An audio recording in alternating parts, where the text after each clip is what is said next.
This Shabbat we are reading Parshat Chukkat. Chukkat coming from the word chuk, which is a law. With that, all kinds of laws and instructions. Looking at the context, there is quite a lot to wrap our heads around. Remember that a few weeks ago, the Israelites were told that they're not going into the Promised Land, and they've been complaining and even rebelling. And now our prophetess Miriam, Moses' sister, and one of the leaders of Bnei Israel, dies, and along with Miriam goes the well of life-sustaining waters, which nourished all the lives of Bnei Israel in the desert. And because of this, they start complaining to Moses all over again. This time, of course, about food and water. Now Moses must be overwhelmed and wishing to both gain favor from the people. Remember, this is just after their big rebellion led by Korach, as well as restore their faith after because so many of the community were part of this rebellion. And they've been questioning the leadership.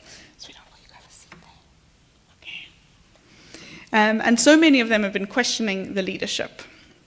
And this leads Moshe to strike the rock with anger so that Moses can draw water from the rock.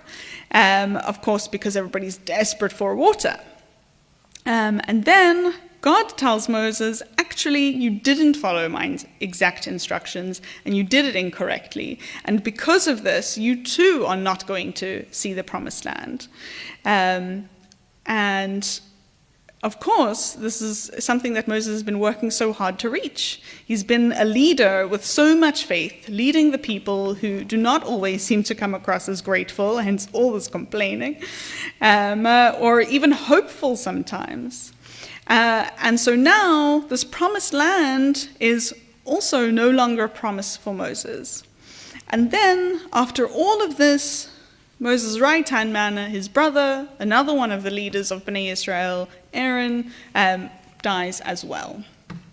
So quite an intense time. It sounds like they're going through a lot. For us, so we might not have lost our well of life-sustaining waters, quite the contrary. We've got plenty of water here in Cape Town. But still, yes, there is despair in the air. We too are in an incredibly challenging time of all of our lives, from the political crises and global tyrants and wars. I don't need to go into all the damaging effects that's happening all over the world, within education, within the economy, the poor and the most vulnerable, and of course our own precious community too. And these are challenges that we must deal with. Growing up in the youth movements here in South Africa, we're taught that every single one of us are leaders in our lives in some way.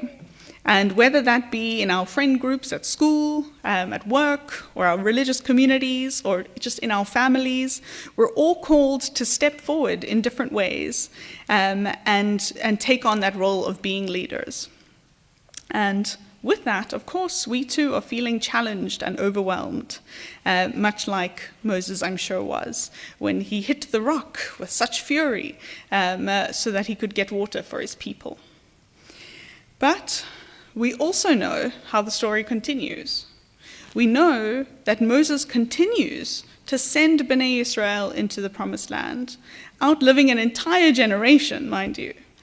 And Moses continues to hold his faith very high and perform his duties and responsibilities as a leader of an entire nation, despite all of this that's going on, losing members of his family, and he continues to lead with faith and with courage.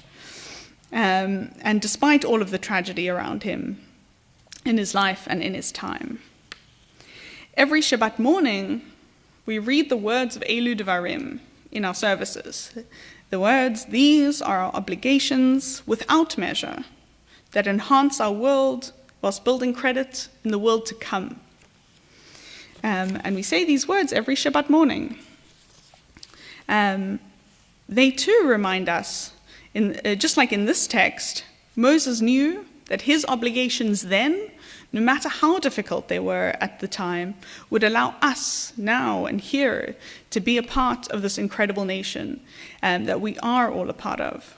And therefore, so too must we be leaders, knowing that we might not see the product of our leadership in our own lives, but we must be leaders for the future generations that we may never meet in our life and time.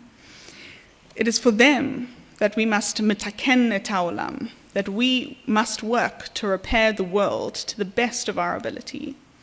It is for the future of humanity that we must have faith, correct our collective mistakes, and leave our mark, making the world just a bit more beautiful than when we found it.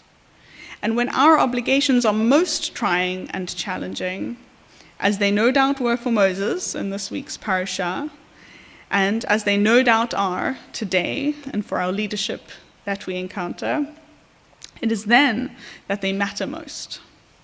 Those are the moments that make our leadership stronger and allow us to shape the future. And so, just now in a moment, when we read through the words of Aleinu in our evening, or in all of our services, it is a reminder that we all have work to do. It is on us, Aleinu, to be leaders in whatever way that we can, wherever we are, to show people a way to the promised land, despite the tragedy that might arise, and despite the fact that we may not personally see that promised land ourselves. We cannot give up striving for a just world just because it might be challenging, because Moses did not give up on us when times were challenging for him. And with this, I hope to bless us all on this Shabbat, that we can all be the light when it is dark for someone, somewhere, and to continue to be the leaders that we need to be, even though times may be tough. Wishing us all chazak ve'ematz, strength and courage. Good Shabbos.